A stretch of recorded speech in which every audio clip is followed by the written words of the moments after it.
आज संसद के दोनों गृह को, दोनों हाउसेस को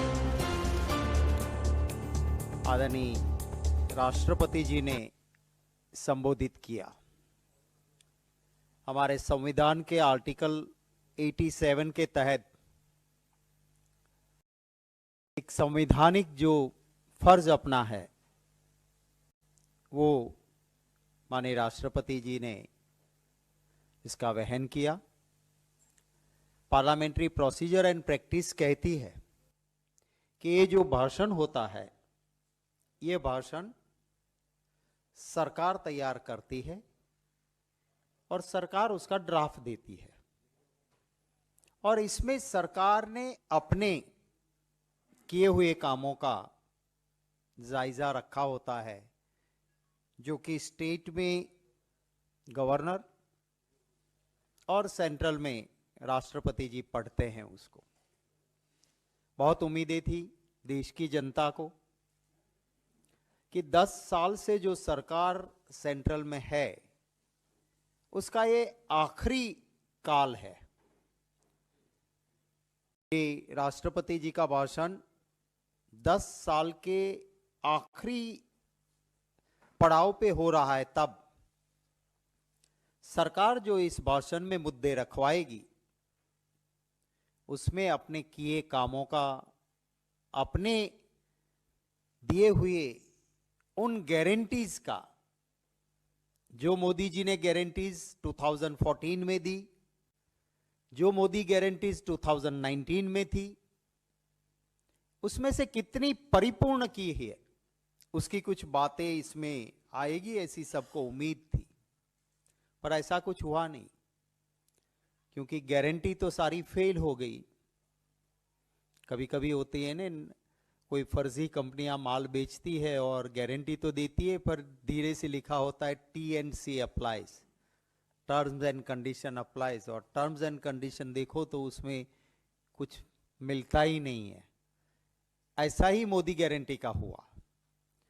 आप सभी को याद होगा चुनाव के वक्त कहा था काला धन वापस आएगा मित्रों, यूं ही सबके अकाउंट में 15-15 लाख आ जाएंगे। आज 10 साल खत्म होने के बाद काले धन का कोई हिसाब किताब राष्ट्रपति जी के अभिभाषण में नहीं था, जो कि 10 साल के बाद देना चाहिए था कि भाई 15 लाख नहीं तो 5 लाख 2 लाख क्या वापस दिया आपने। कभी ये भी कहा था कि सरकारी कर्मचारी और जो जेन्युइन टैक्स पेयर है, सैलरी वाले, वो काला धन वापस आएगा, उनमें से मैं इनको इनाम के तौर पे वो पैसे दूंगा। वीडियोस आपके पास होगी, अगर कुछ कैमरे की आंखें वो ढूंढ के निकालेगी तो पता चलेगा। दूसरा एक वायदा था, वो वादा था हर साल 2 करोड़ नौकरियां खोल दूंगा। आज के अभिभाषण में राष्ट्रपति जी के ये स्वीकार किया है सरकार ने कि 2 करोड़ भूल जाओ, ये 10 साल में 20 करोड़ भूल जाओ, कुछ लाख नौकरियां दी है और वो जिक्र है कि कुछ लाख नौकरियां दी, पर कितनी चली गई उसका जिक्र नहीं है। और 10 साल में 20 करोड़ नौकरियां देनी थी, उसका क्या हुआ उसका कोई बात उसमें नहीं रखी है। किसान को कहा था कि भाइयों बहनों, किसानों की आय दुगनी कर दूंगा। अब आज मैं गुजरात से आता हूं, 10 साल पहले जो बीटी कॉटन का 20 किलो का दाम था, आज उसी दाम में वो बिक रहा है या उससे भी कम में जा रहा है।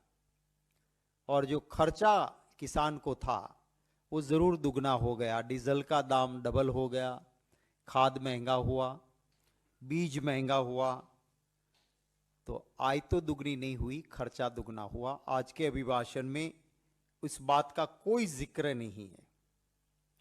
कहा था चुनाव से पहले, एक मेरे फौजी का सर जाएगा 10 सर काट के ले आऊंगा। आपको याद होगा आज के अभिभाषण में कहीं जिक्र नहीं है कि चाइना ने बिहार रेजिमेंट के 20 जवानों को शहीद कर दिया, एक लफ्ज नहीं। पठानकोट, पुलवामा, एक लफ्ज नहीं। इतने लोग हमारे फौज के जवान जिसके पे हमें फक्र है, हमें नाज है, जान की बाजी लगा के देश की सुरक्षा करते हैं, उनकी शहीदी पे आज के अभिभाषण में कुछ नहीं कहा गया। चुनाव से पहले कहा था रुपया कमजोर, इसका मतलब दिल्ली की सरकार कमजोर। प्रधानमंत्री की उम्र के साथ रुपया कंपटीशन कर रहा है, ऐसी मजाक करते थे मनमोहन सिंह जी की। वो तो अच्छे प्रधानमंत्री थे कि अपनी उम्र से कभी आगे नहीं जाने दिया। आज के प्रधानमंत्री जी की 2 बर्थ डेट है और दोनों से आगे रुपया चला गया, इतना गिरा रुपया। पर आज के अभिभाषण में उसकी कोई बात नहीं की है। कहा था पेट्रोल, डीजल और गैस सस्ता कर देंगे। आज के हालत देश के सामने है। अभिभाषण में इन महंगाई पे राष्ट्रपति जी के अभिभाषण में एक लफ्ज नहीं है। चुनाव से पहले कहा था कि हमारी सरकार आएगी, डबल डिजिट में ग्रोथ होगा। आज राष्ट्रपति जी के अभिभाषण में स्वीकार किया है कि 7.5 से आगे नहीं गए हैं। तो ये अभिभाषण में ये भी कहा है, एयरलाइंस के बारे में जिक्र है, पर आज़ादी के बाद बनी बनाई एयर इंडिया को बेच डाला, उसका जिक्र नहीं है। रेलवे की बातें हुई है, पर रेलवे में एक्सीडेंट्स, इसके पर पूरा सिग्नल फेल्योर, पूरा साइलेंट है राष्ट्रपति जी का अभिभाषण। रेलवे में बुजुर्गों को कंसेशन मिलता था, प्रेस और मीडिया के साथी हो या और दूसरे क्लास को स्पेशल कंसेशन मिलता था। कोरोना के वक्त से बंद कर दिया सरकार ने। आज के अभिभाषण में भी उसका कोई जिक्र नहीं है। कृषि एक्सपोर्ट की बात की है, पर नीति कैसी है? किसान के घर में जब एग्रीकल्चर प्रोडक्ट आती है तो इस सरकार उल्टी रीत चलाती है। एक्सपोर्ट बंद, निकास बंदी, माने किसान बर्बाद। किसान घर में माल नहीं रख सकता है। जब मुनाफा खाने वाले लोगों के पास आता है तब ये सरकार नीति बदलती है, एक्सपोर्ट होता है, लोगों को महंगाई की मार और किसान का कोई फायदा नहीं। आज गुजरात के किसान रो रहे हैं क्योंकि ऑनियन, प्याज सबसे ज्यादा वहां होती है। अभी सौराष्ट्र में प्याज किसानों के घर में आई। उम्मीद थी कि इस बार 2 पैसे कुछ कमा लेंगे। सरकार ने एक्सपोर्ट प्याज का बंद कर दिया है और किसान बर्बाद हो रहा है। तो ये जो नीति है, ये 4 आधार स्तंभ आज बताए उन्होंने। युवा, नारी, किसान और गरीब, 4 पिलर बताए हैं आज के अभिभाषण में। अब ये चारों को सबसे ज्यादा परेशानी है, बेरोजगारी सबसे ज्यादा, युवा परेशान। मणिपुर में महिलाओं पे अत्याचार, आदिवासी बेटी पे अत्याचार दुनिया भर में थू थू होती है। हमारे प्रधानमंत्री जी उनके आंसू पहुंचने नहीं गए, ना हमें पार्लियामेंट में इसकी बहस मिली। वो नारी की हालत, किसान की हालत मैंने आपको गिनाई।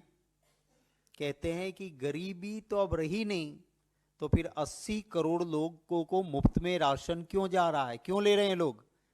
गरीब नहीं है तो कोई मुफ्त में राशन क्यों लेगा?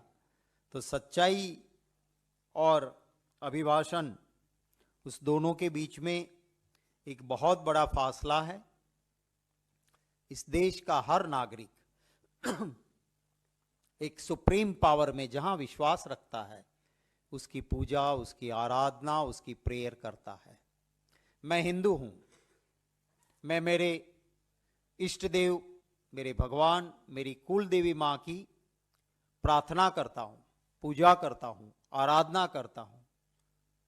मैं भगवान श्री राम को दिल में रखता हूं, पर मेरे भगवान मोक्ष की प्राप्ति के लिए है, मत की प्राप्ति के लिए भगवान नहीं है। भाजपा के लिए भगवान मत की प्राप्ति का साधन बनाते हैं। किसी भी हिंदू को पूछ लो, शंकराचार्य जी महाराज से ऊपर शंकराचार्य जी महाराज जगत गुरु माने जाते हैं, उनकी भी अवहेलना करके चुनाव आ रहा है, तब इवेंट करना और अभिभाषण में भी, अरे भगवान राम तो हमारे दिल में है, मोक्ष की प्राप्ति के लिए हम आराधना करते हैं, तुम तो मतों की प्राप्ति के लिए भगवान को भी इस तरह से उपयोग करोगे। नमस्कार, दुनिया दी बेहतरीन cath lab white medical college and hospital बुंगल से एस्टैब्लिश हो गई है। सीधा व्हाइट मेडिकल कॉलेज आओ, इलाज कराओ, सलाह रिया तोड़ा अपराध तोड़े दुख से हाजिर है। धन्यवाद।